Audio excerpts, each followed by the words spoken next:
므낫세 왕으로 말미암아 유다가 멸망할 수밖에 없었던 결정적인 이유에 대해서 설명하고 있는 이사야 57장 본문을 저희가 2주째 살펴보고 있습니다. 오늘은 하나님께서 이렇게 질문하고 계십니다. 네가 누구를 두려워하며 누구로 하여 놀랍기에 거짓을 말하며 나를 생각지 아니하며, 왜 놀래서, 누구 때문에, 뭐 때문에 네가 놀래서 거짓을 말하고 있느냐? 왜 나를 생각지 아니하고 있느냐? 이렇게 질문하고 있습니다. 그리고요, 뒷부분을 조금 더 보면 이를 마음에 두지 아니하였느냐? 네가 나를 경외치 아니함은 내가 오랫동안 잠잠함을 인함이 아니냐?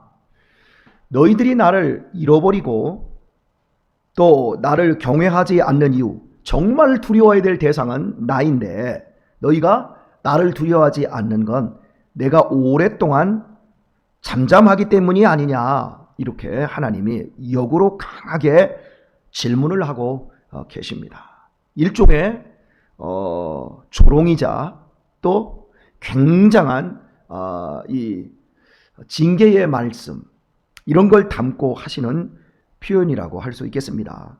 그리고 12절을 보면 너의 의를 내가 보이리라, 너의 소위가 네게 무익하니라. 너희가 하고 있는 그 우상 숭배의 모습이 얼마나 무익한지 너희 의를 내가 보여주겠다, 이렇게 하나님이 말씀하십니다. 여기까지 말씀을 잠시 생각하고 그 13절은 마지막으로 가서 생각을 하겠는데요. 먼저 질문에 대한 요지를 생각을 해보겠습니다. 네가 누구를 두려워하고 누구로 하여 놀랍기에 나를 잊어버렸느냐? 안 놀랬어요. 누구 때문에 두려워진 것이 아니에요. 하나님을 잃어버린 이유는 누구 때문이 아니라 욕심 때문이에요. 갑자기 하나님을 버리고 히스기야 왕 때 그렇게 열심히 우상을 다 버렸고 하나님을 섬기기만 했는데, 갑자기 므낫세 왕 때 하나님을 버리고 온갖 우상을 끌어들이고 그 우상에게 달려간 것이 무엇이 두려웠기 때문이 아니라 욕심 때문이에요. 이것이 므낫세 시대뿐만 아니라 모든 시대에, 므낫세 앞전 시대도 마찬가지고 그 뒤 시대, 그리고 오늘날 시대도, 그리고 오늘날 이후의 시대도 마찬가지입니다. 뭐가 두려워서 하나님을 버리는 것이 아니고 하나님을 잊어버리는 것이 아니고 욕심 때문이에요. 욕심을 채우고 싶어서. 이 잘못된 목표가 하나님의 귀한 백성들을 망치는 길로 갔고 그 나라가 멸망하는 대로 갔습니다. 하나님이 모든 것의 근본이십니다. 모든 것을 다 가지고 계십니다. 주실 수도 있고 뺏을 수도 있으십니다. 넉넉하게 하실 수도 있고 핍절하게 하실 수 있습니다. 이런 하나님을 바울은 깨닫고 내가 풍부와 그 여러 가난과 빈부 이런 것들에 처할 줄도 알고 거기에서 일체 감사하며 살 수 있는 삶의 비결을 배웠다. 하나님을 붙잡은 사람의 태도입니다. 하나님을 알고 하나님을 중심에 두고 사는 사람의 삶의 여유, 모든 것의 근본이고 모든 것의 전능자이신 하나님이 나의 아버지라고 하는 그 사실 앞에서 다 가진 겁니다. 이스라엘은 하나님이 성산에 좌정하고 계십니다. 예루살렘 성에 좌정하고 계십니다. 하나님이 그들의 기업이 되시고 그들의 보물이 되십니다. 그런데 이것으로 만족하지 못하다는 거예요. 그래서 눈으로 보이는 것, 우리가 조금 더 채우기를 원한다. 조금 더 갖기를 원한다.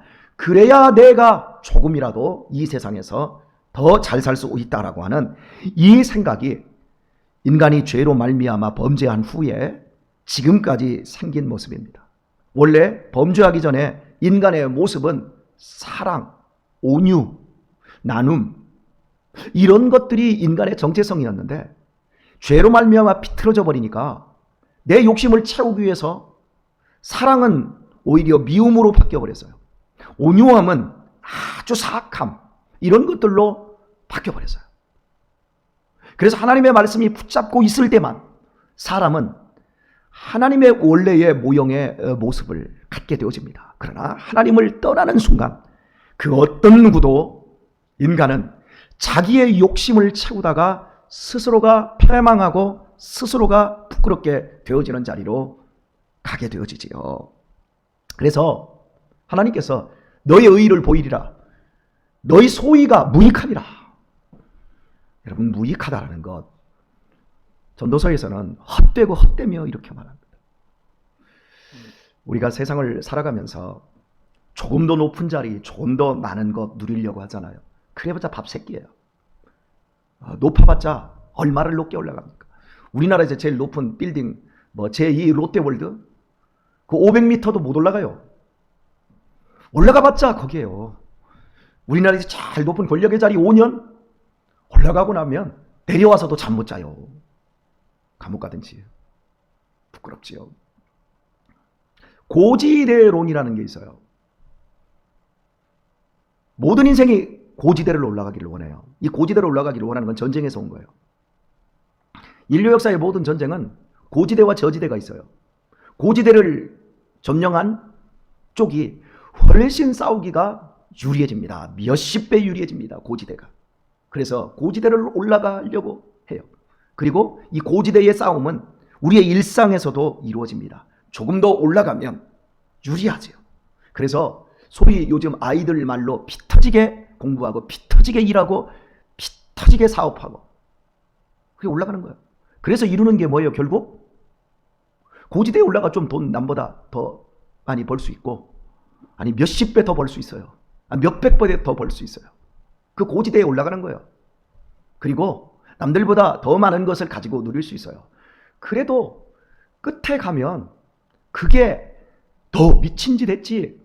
전도서에서 이야기하는 것, 여호와를 경외하는 것, 청년의 때가 곧 지나갈 것이니까 너는 곧 청년의 때 곤고한 날이 이르기 전에 나는 아무 낙이 없다고 할래가 가까기 전에 너의 창조자를 기억해라. 하나님을 잃어버리면 안 되는 거예요. 하나님을 기억하고 살아야 되는 거예요. 모든 매 순간 하나님을 기억할 수 있는 결정적인 때가 어디예요? 초상집에 가는 것이 잔치집에 가는 것보다 낫다. 하나님을 기억하는 거예요. 오늘도 하나님을 기억하길 바랍니다. 오늘도 하나님을 생각하기를 바랍니다. 오늘도 모든 즐겁고 모든 슬픈 일들 가운데서 하나님을 생각하시길 바랍니다. 그런데 하나님을 잃어버린 거예요. 그래서 하나님을 잃어버리고 열심히 살아가는, 최선을 다하는 그 삶, 세상에서는 멋지지요, 성실하고 근면하지요. 그런데 하나님을 잃어버린 그 멋진 삶, 그 근사한 삶, 그리고 누리는 삶, 남들보다 더 많이 가지고 더 많이 그 즐겁게 사는 삶, 솔로몬이 누렸잖아요. 솔로몬이 마지막에 뭐라고 합니까? 그 말, 미쳤다 그래요. 사람들이 하나님을 잃어버리고 그렇게 열심히 사는 걸 미쳤다 말하고 있어요. 오늘 본문의 내용도 바로 그런 관점에서 보여주고 있어요. 근데 하나님은 이렇게 지금 말씀하고 계세요. 결론을 13절을 보면, 네가 부르짖을 때에 네가 모은 우상으로 너를 구원하게 하라.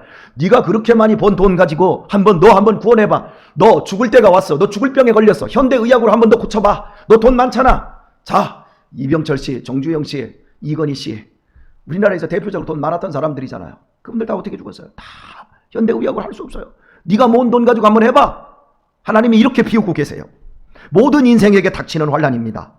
그러니까 내가 고지대를 아무리 올라가 있어도, 내가 남들보다 더 많은 것들을 누리고 있다 할지라도 그날이 온다니까요. 모든 인생에게 진리, 죽는다는 사실, 그날이 온다니까요. 그날 한번 네가 모은 우상으로 너를 구원하게 하라. 그것은 다 바람에 떠 갔겠고 기운에 불려 갈 것이로되 나를 의뢰하는 자는 땅을 차지하겠고 나의 거룩한 산을 기업으로 얻으리라. 마지막에 가서 한번 보자는 거예요. 너 지금 좋지? 너 잘 나가지? 그런데 우리는 하나님의 말씀을 붙잡고 고지대가 아닌 저지대에서 오늘 또 믿음의 삶을 살기 위해서 하나님을 섬기고 하나님을 중심에 두고 있지? 한번 마지막에 가서 한번 봐.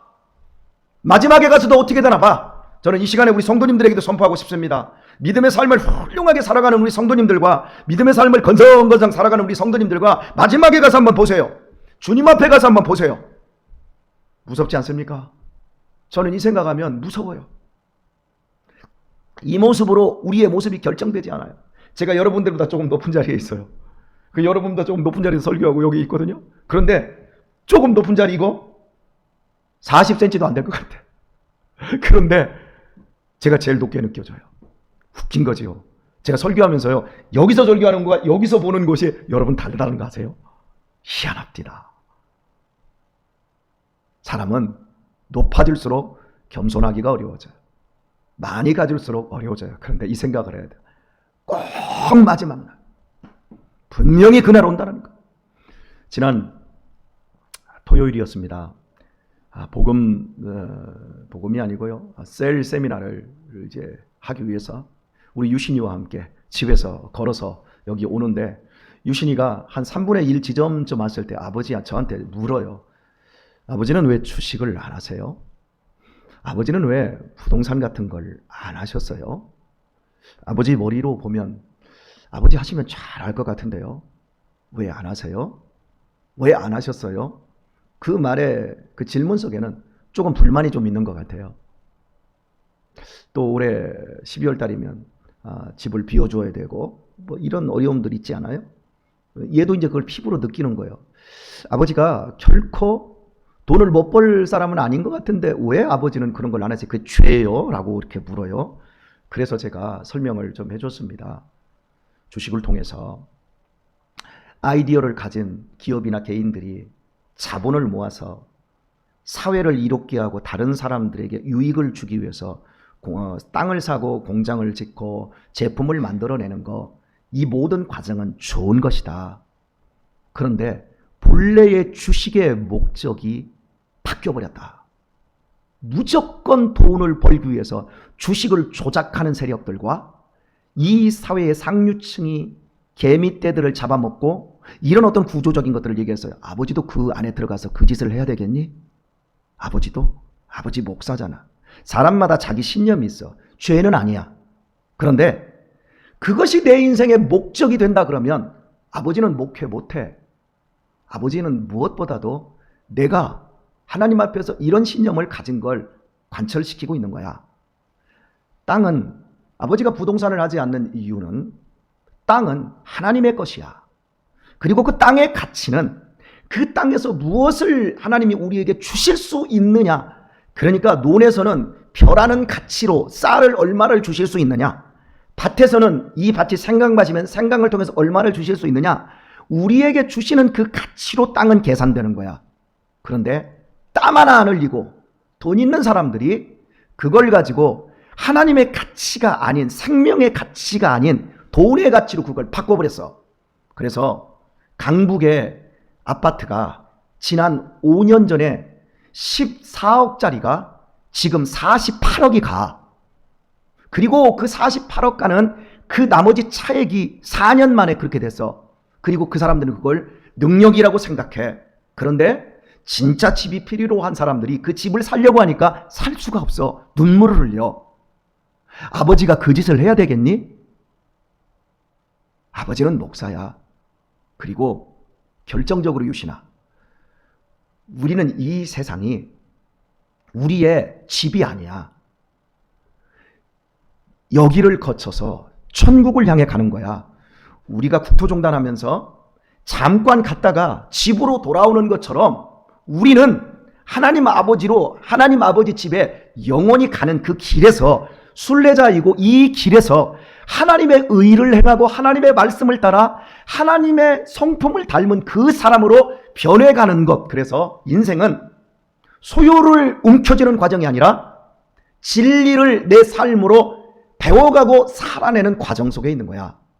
유신이, 너는, 나는 지금 150명 정도 성도에게 영향을 주지만 너는 아버지보다 더 많은 사람들에게 하나님의 나라를 주어야 돼.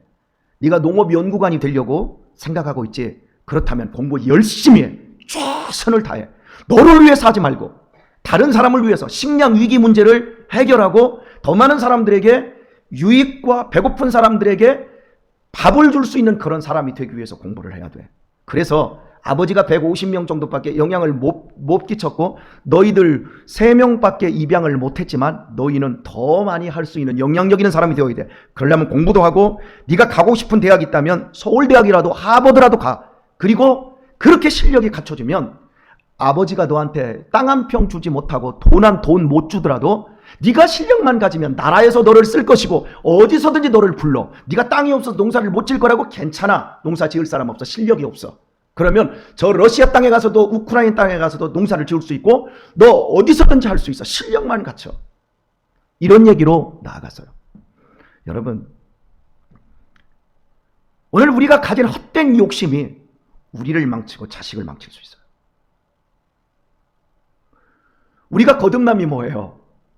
거듭남이라고 하는 건 생각과 인생의 목표가 달라진 거예요. 나 거듭났어 하면서 나 방언받았어, 나 신유의 은사 가졌어 그러면서 살아가는 삶의 방식은 욕심을 채우는 방식이라고 한다면 우리는 므낫세 시대와 다를 게 아무것도 없습니다. 오늘의 말씀을 맺겠습니다. 여러분, 혹시 텔레비전에서 자연인이다라는 프로 같은 거 많잖아요. 그거 보면 참 그 사람들 용기 있어요. 산속에 들어가서 참 그렇게 살아가는 모습을 보면 용기도 있고 참 멋있다. 나도 홀가분하게 그렇게 살았으면 좋겠다라고 하는 어떤 부러움도 있어요. 그런데 저는 그것도 또 다른 욕심이라고 생각해요. 그 사람들 굉장히 욕심 많은 사람들이에요. 아니, 겉으로 보기에는 다 버렸잖아요. 그런데 엄청난 욕심쟁이에요. 왜?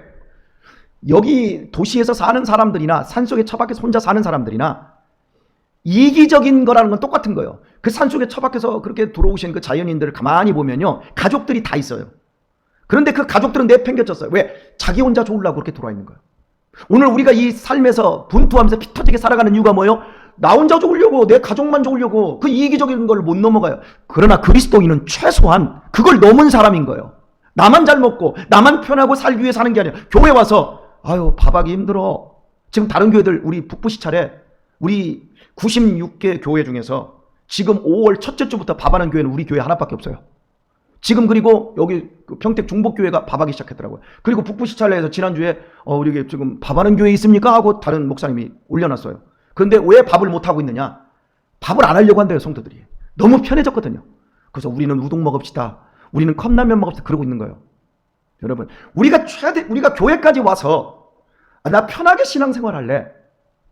그 이기적인 걸 못 넘는다면 우리는 므낫세 시대의 사람들과 똑같은 거예요. 우리 여기 왜 왔어요? 내 욕심 채우기에? 내 종교적인 욕심 채우기? 아니요. 하나님의 나라를 이 공동체를 통해서 세상 사람들에게 보여주고 세상 사람들을 초청하기 위해 우리의 공동체가 있는 것입니다. 충성하고 봉사하고 헌신하고 죽도록 충성하기 위해 우리를 하나님이 불러주신 줄 믿습니다. 인정하시나요? 그래서 저도 여기 이 자리에서 이러고 있어요. 목사님께서 저한테 그러더라고요. 권 목사님은 일주일에 설교 몇 번 합니까? 몰라요. 이 얘기를 하다 보니까 우리 교회에 부목사가 있는 줄 알았던 거예요. 부격자가. 없는 거예요. 근데 이 목사님이 제 유튜브에 방송들을 알고 계시더라고요. 그래서 그것도 제가 했습니다. 그것도 제가 영상 편집도 제가 했고요. 신앙 열전 이것도 제가 이 감독으로 제가 한 거고 이것도 편집도 제가 한 반절을 하는 겁니다. 이 양반이 놀라 자빠지는 거예요. 아니, 그게 돼요? 제가 욕심이 많아요. 제 욕심은 세상에서 돈 많이 벌고요, 그 고지대에 올라가는 게 아니라 제 욕심은 의에 줄이고 목마른 거예요. 우리 그리스도인들은 욕심쟁이여야 돼요. 하나님의 의에 줄이고 목이 말라야 돼요. 내 목이 아니라, 내 줄임이 아니라 하나님의 마음의 줄임, 십자가로 말미암아 아들에게 허락하신 그 나라, 그거에 대해 우리가 목마르고 줄여야 돼요. 사랑하는 교회 여러분, 오늘 설교를 보시는 우리 성도님들, 우리 마지막에 가서 보도록 하십시다. 의에 줄이고 목마른 사람으로 살아가도록 하십시다. 그날 드러날 겁니다. 하나님이 우리의 기업이 되어주셨고 우리가 땅을 차지한 사람이 되어질 것입니다. 예수님이 산상수훈 마태복음 5장에서 처음에 설교하시면서 그 말씀을 여는 거예요. 욕심을 가지시더라도 세상에 미친 것에 욕심 갖지 마시고 우리 영원한 것에 욕심 내도록 하십시다. 아멘을 좀 크게 해주세요. 오늘 설교 제가 크게 빵빵하잖아요. 우리 정말 욕심 갖더라도 영원한 것에 욕심을 갖도록 하십시다. 예, 이 욕심 속에서 오늘 하루도 싱글거리고 감사하시고 막 힘듦 속에서도 내가 하나님의 나라를 이루고 있어, 그 감격, 오늘도 기쁨 노래하시고 찬송하시고 하루를 행복하게 지내실 수 있기를 예수님의 이름으로 축원드립니다.